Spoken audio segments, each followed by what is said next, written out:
The chamber remained silent long after the hologram disappeared.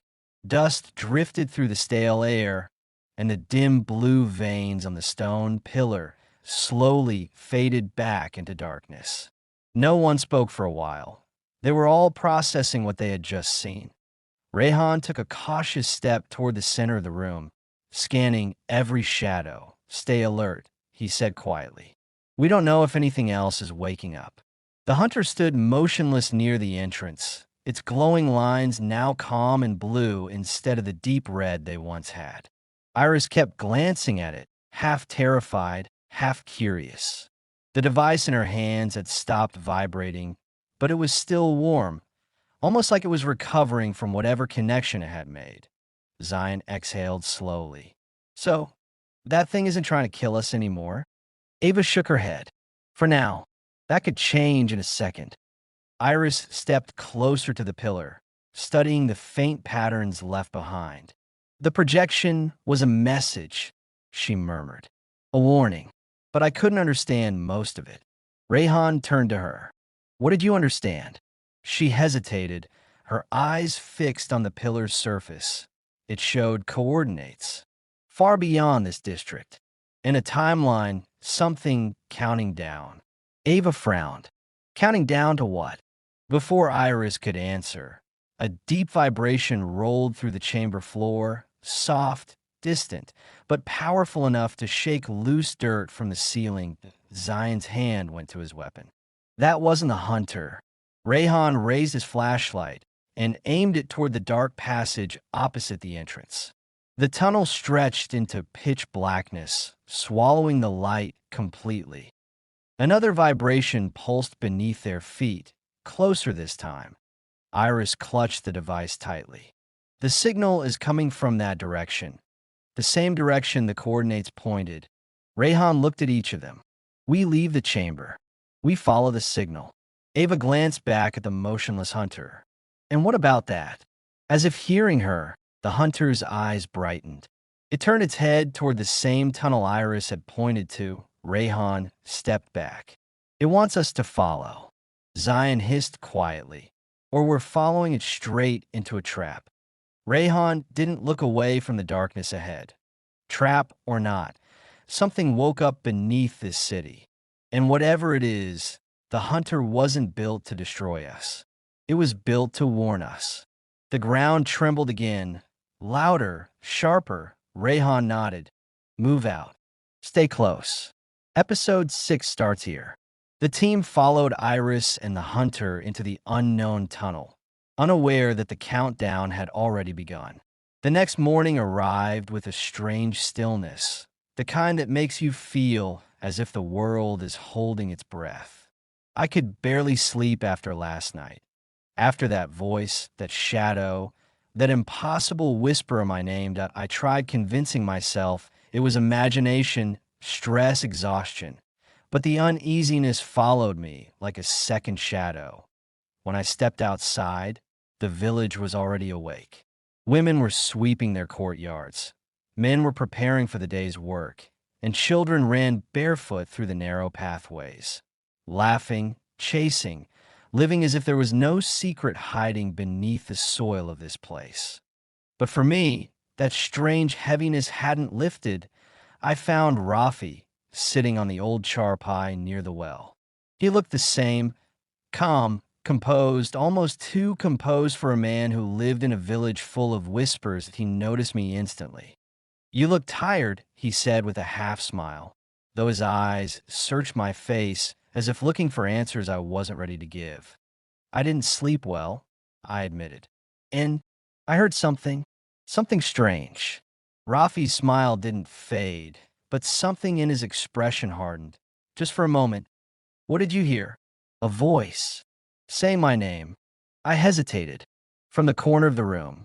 He looked away, not surprised, not even curious. More like someone who had expected this. Instead of answering, he stood up. "Come with me." I followed him through the narrow pathways, past mud houses and old trees whose branches hung low like they were listening. He finally led me toward the edge of the village, where the land dipped into a small patch of forest. and no one ever seemed to go there, and no footsteps, and no signs of life. Just silence. Rafi stopped a few feet before the trees began. This place, he said quietly, isn't like the rest of the village. I felt a shiver climb my spine. What's in there? He didn't answer. Instead, he looked at me with a seriousness I had never seen in him before. You need to remember one thing, he said. Whatever you hear, whatever you see, don't follow it. And never answer when someone calls your name after dark. The wind rustled through the trees, as if responding to him. I swallowed hard. Why? What happens after dark? Rafi finally exhaled and gave the only answer that made the air around us feel even heavier. Because it won't be a person calling you. A cold chill wrapped around my entire body. I didn't know it then. But this was only the beginning. The real danger had not yet awakened. The rest of the day passed in a haze, but Rafi's warning kept echoing in my mind like a heartbeat I couldn't silence. Never answer when someone calls your name after dark. Why would he say that? What was he hiding? And what was inside that silent patch of forest that no one dared to enter? I wanted answers, but every time I looked around, the villagers kept their eyes down, as if afraid that even acknowledging the truth might invite it closer. By late afternoon, the sky had begun to change colors, soft pinks melting into fading gold. I decided to visit the old woman I had seen on my first day, the one who lived alone near the large banyan tree, the one who seemed to watch people more than she talked to them. Maybe she knew something. When I reached her small hut, the door was half open. I knocked gently. Come in, her frail voice answered. Inside, the air was heavy with the smell of dried herbs and smoke. The old woman sat on a woven mat, grinding something with slow, practiced movements. Her eyes lifted as I entered, sharp and knowing. So, the one who hears the night has finally arrived. Her words stopped me cold. What do you mean? I managed. She didn't look surprised by my confusion. Instead, she pointed toward a clay pot in the corner. Bring it here. I did. She opened it and pulled out a small bundle wrapped in a cloth. Unfolding it carefully, she revealed a worn pendant, blackened by time, carved with strange symbols. This belonged to someone like you, she said softly. Someone who also heard their name whispered in the dark. My throat tightened. What happened to them? Her eyes lowered, as though the memory itself was a weight she couldn't carry. They didn't live long enough to tell the story. A cold wave washed over me. She placed the pendant in my hand. It felt heavier than it looked and unnaturally cold. This is not protection, she warned, but a reminder. A reminder that once the forest calls you, it never forgets your name. I took a step back. What is in that forest? For a moment, she remained silent. Then she looked up, her eyes glimmering with something between fear and acceptance. A presence, she whispered. Not living, not dead. It belongs to no world and no time, and it chooses who it wants. Her voice broke into a whisper, and it has chosen you. My heart pounded so hard I felt it in my throat. Before I could ask more, she lifted her hand. Go home, she said, before the sun sets. Tonight will not be gentle.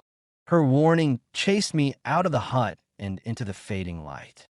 As I hurried back toward my room, I felt the weight of the pendant pressing into my palm. Like a heartbeat that wasn't mine, I didn't know what waited for me in the night, but something had already begun shadowing my steps, and it was getting closer. By the time I reached my room, the sun had slipped behind the trees, leaving the sky bruised with deep purple and fading red. The old woman's words kept clawing at my mind. It has chosen you. Chosen me for what?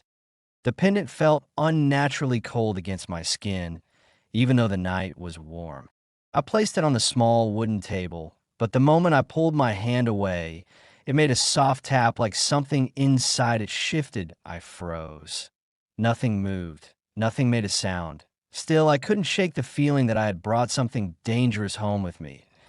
As darkness settled, the village changed. The quiet that usually felt peaceful, tonight, it felt like the air was holding its breath. No footsteps, no distant chatter, not even the sound of crickets. Just a thick, unnatural stillness that I closed my door, bolted it, and turned off the lights. Maybe if I slept early, my mind would stop spiraling, but sleep didn't come. Instead, a suffocating silence filled the room. I could hear my own breathing, slow, uneven, too loud. The shadows on the walls seemed to stretch longer than they should, bending in ways that made no sense. Then, somewhere outside, a branch snapped, and my body stiffened. Another snap, then footsteps. Slow, heavy, approaching that I held my breath.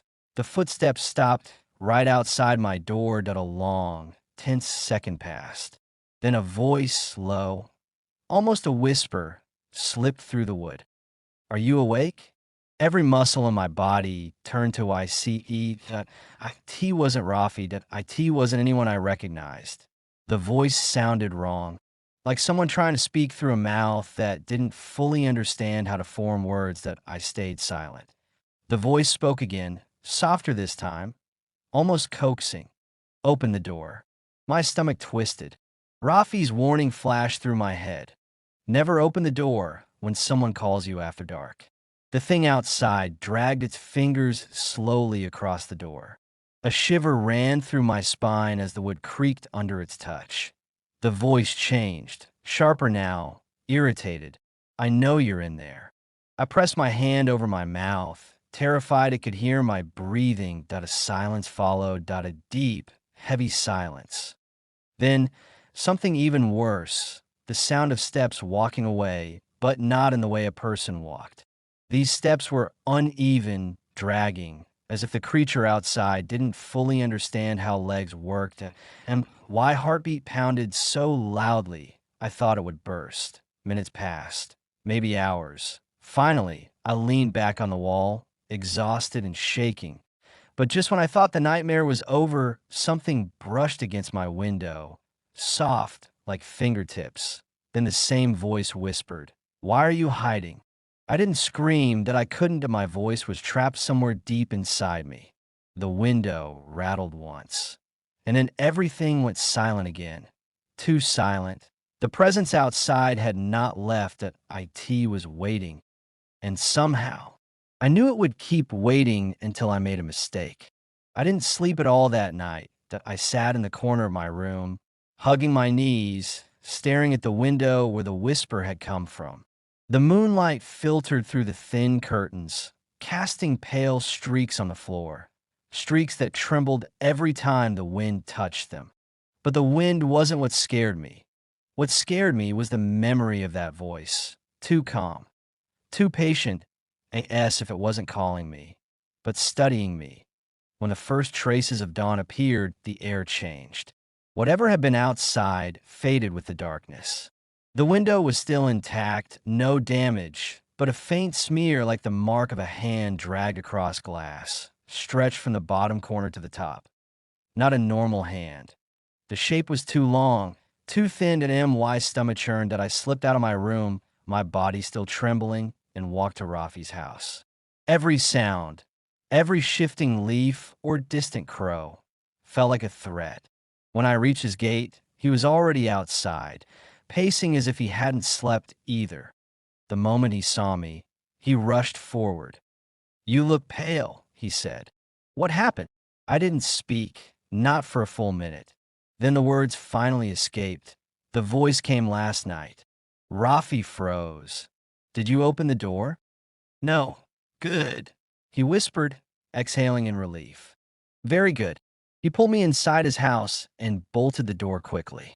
His mother, a quiet woman with tired eyes, was sitting near the window with prayer beads in her hand. When she saw me, her face tightened. "You should not have been out after sunset," she muttered. "Not this week." I frowned. "What do you mean? What's different about this week?" Rafi and his mother exchanged a look. One of those looks that tells you they know something you don't. After a moment, his mother spoke first. "They call it the Veil Week," she said softly. "Every year, for 7 nights, the boundary between our world and the other side becomes thin. Too thin." I felt my chest tighten. "What does that mean?" Rafi leaned forward, voice low. "It means the ones who can't cross try to." His mother nodded slowly, and they look for someone to follow. Someone whose fear opens a door. My hands turned cold. Fear opens a door. Last night, I had been terrified enough to stop breathing. Did that fear draw something to me? "Tell me," Rafi said quietly. "What exactly did it say?" I swallowed hard. It asked if I was awake. Then it asked me to open the door. Rafi closed his eyes and cursed under his breath. "That means it's already marked you," he said. A chill climbed up my back. "Marked me?" He nodded grimly. "And once it marks someone, it doesn't stop. Not until the Veil Week ends." His mother added, "Unless," I looked at her sharply. "Unless what?" But she hesitated. Her fingers tightened around the prayer beads. Her voice dropped to a whisper. "Unless you return whatever called it." My blood turned cold.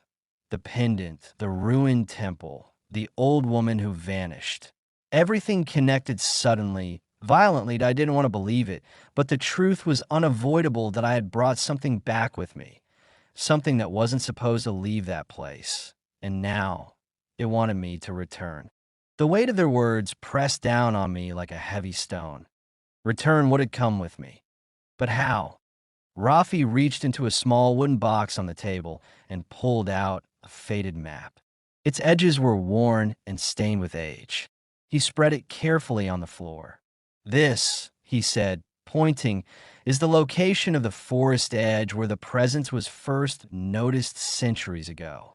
I traced the faded lines with my finger, recognizing the twisted paths and the ancient trees that bordered our village.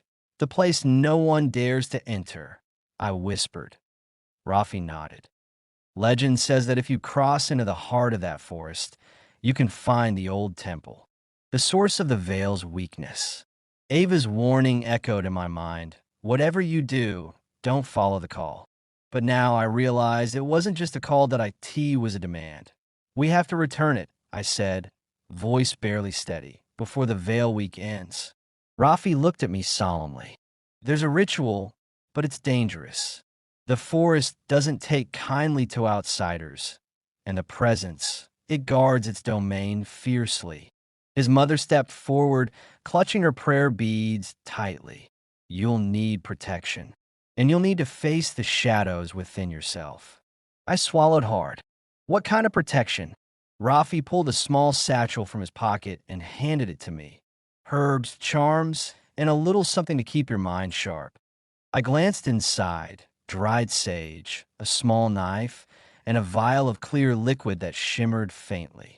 "The veil between worlds is thin, but so is the line between courage and madness," his mother warned.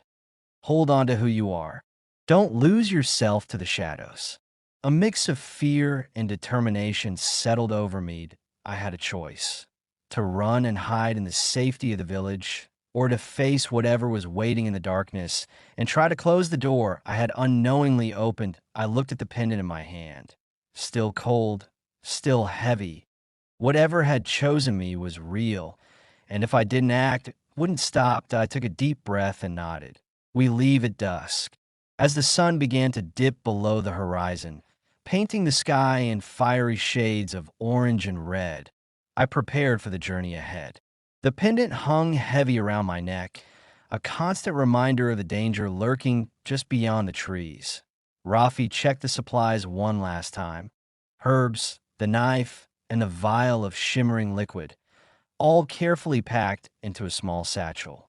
His mother stood silently nearby, murmuring prayers under her breath, her eyes filled with worry. We stepped into the forest's edge just as twilight settled in, the air thick with the scent of damp earth and decaying leaves.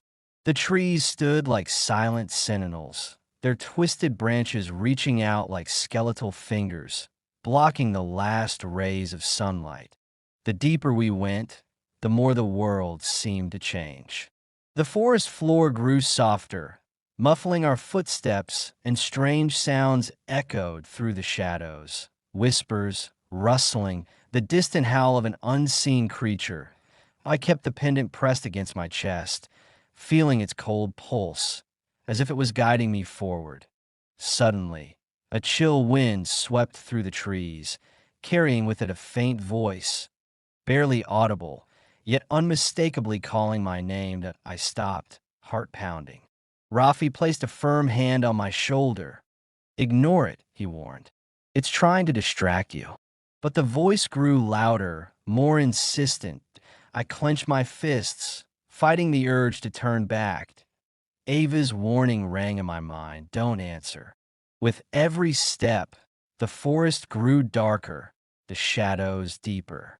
The path ahead twisted and forked, the map nearly useless in the dim light.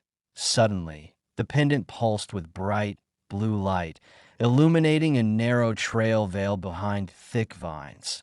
"This way," I whispered. We pushed through the barrier of leaves, entering a small clearing bathed in unnatural moonlight. In the center stood the temple, a crumbling stone structure covered in ancient runes that seemed to glow faintly. The air thrummed with power. Rafi drew the vial from the satchel and handed it to me. "This will help," he said. "Drink it when you're ready." I swallowed hard, steeling myself. Whatever waited inside was no longer just a story. It was real, and it was waiting for me. The moment I stepped inside the temple, a heavy silence enveloped me, thick and suffocating, like the air itself was holding its breath. The walls were lined with carvings of strange symbols, their edges worn by centuries of neglect but still pulsing faintly with an eerie light. The pendant around my neck seemed to grow colder, its pulse sinking with the rhythm of my racing heart. Rafi and his mother stayed close, their faces tense but resolute. "This is where it all began," Rafi whispered, "and where it must end." I moved toward the center of the chamber, where a cracked stone altar stood covered in dust. Placing the pendant carefully upon it, I felt the room respond. The faint glow from the runes flared, casting shadows that danced across the walls like restless spirits. The air shifted, and suddenly a whisper echoed through the chamber, low, ancient, and filled with both warning and sorrow. "Return what was taken, or be lost forever." My breath caught in my throat. Rafi stepped forward, holding the vial tightly. "The ritual begins now." He uncorked the vial and poured the shimmering liquid over the pendant. As the liquid touched the stone, a wave of cold energy surged through the room.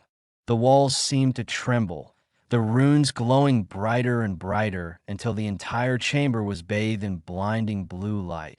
I closed my eyes, the power washing over me like a storm. When I opened them again, the pendant was no longer on the altar. Instead, a shadow shifted in the corner. A figure, tall and indistinct, formed from the swirling darkness. It stared at me with hollow eyes. "Why do you resist?" the voice hissed. I swallowed my fear and met its gaze. "Because I will not be your prisoner." The shadow moved closer, and the temperature dropped further. My breath came out in icy clouds. The room began to spin, the edges of reality blurring. But I stood my ground. The presence hesitated, then slowly began to dissolve, pulverizing into particles of light that drifted toward the pendant's resting place. The cold receded. The room fell silent again. Rafi exhaled deeply. "It's done." I looked around, my legs weak but steady. For the first time in days, I felt a flicker of hope. The veil was beginning to close, but deep inside, I knew the struggle was far from over.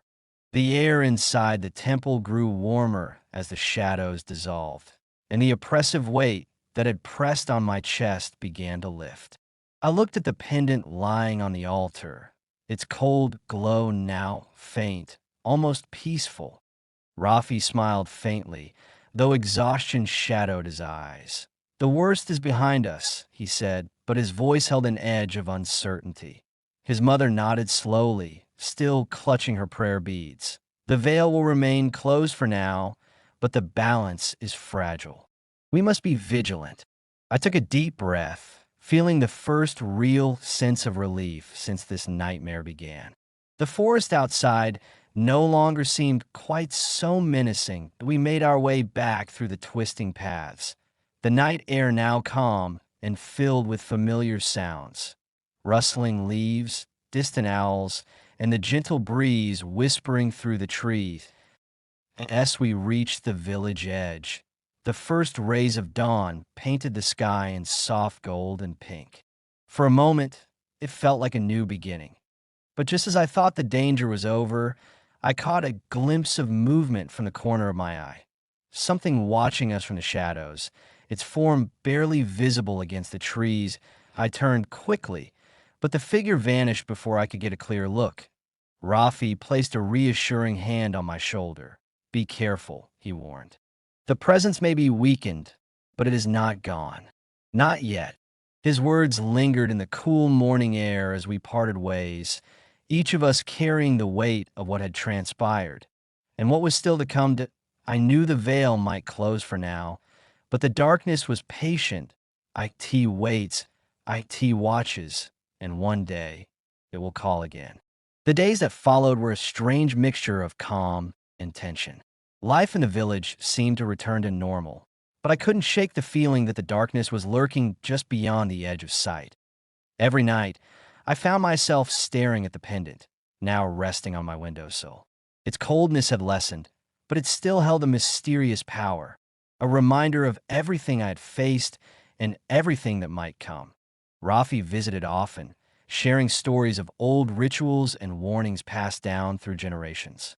His mother continued her prayers, weaving protective charms into every corner of her home. Despite their reassurances, I knew I had changed. The world felt bigger, more dangerous, and far more mysterious. One evening, as the sun dipped low and the village began to settle into silence, I heard it again. The whisper of my name, soft and distant, carried by the wind. I didn't respond. I didn't even turn to look. Instead, I took a steadying breath and clutched the pendant tightly in my hand. Whatever waited in the shadows, I was no longer afraid because now I understood. The battle between light and darkness wasn't just outside me. It was inside me. And as long as I held on, there was hope. The veil might be thin, the darkness might call, but I would be ready.